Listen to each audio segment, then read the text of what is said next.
Google's developer program is giving certain companies and individuals early access to its much-hyped Glass technology. Here with a look at what one of those companies envisions for the future of Glass is MarketWatch's Quentin Futrell. Quentin, thanks for being nice tie.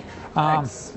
So, Google Glass, neither of us are wearing, we're just wearing spectacles, but I did see somebody in the subway wearing them and they looked weird.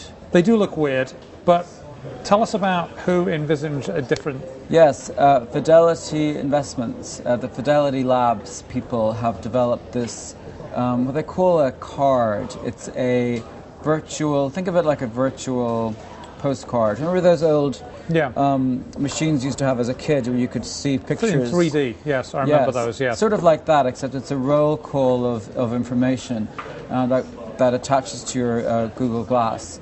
So where you usually have a lens on a normal pair of glasses, here you'd have like faint text scrolling up and down. And we're looking at some video there on the screen, and the little box is popping up. And so this is a trader on his way to lunch, I think. And no, he's going to buy a laptop. And I've actually watched this before. So you get like things like the quote of the prices of various stocks there. Get a quote for Google, and hopefully up it pops. This seems weird. It just seems, there it is, there's the quote for Google. I mean, it just seems a very weird thing to want to do, though, right? Well, they're betting that wearable technology, like we've heard about the iWatch, it's going to be a new big thing, and they want to be on the ground floor. And Google Glass is not commercially available yet. There's maybe like 10,000 wearers out there. So this is a test run, it's a pilot. It's only a daily stock market update, but they want to get feedback from people to see how they can refine this product. And eventually, if and when Google Glass becomes the big hit that Google hopes it becomes, they'll have an ability to have multiple updates and news notifications, and you'll be able to check your stock portfolio as often as you wish. As often as you wish.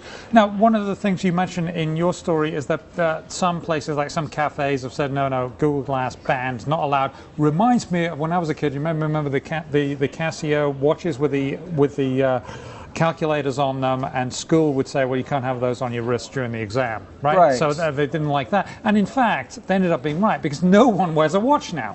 Nobody wears a watch, but if you remember back in the days of the traders and the big phones, it was really the Wall Street traders that got a lot of shtick for hollering, buy, sell, like it was the big joke of the 1980s. And so I think... Well, those things were brick-sized. Right, so I think there's a similar sort of fun to be had with the Google Glass, that people think it looks ridiculous. But yes, a restaurant in Seattle did ban Google Glass before it even was made commercially available. But one could argue whether that in itself was a little piece of transparent self-promotion on their part. Interesting stuff.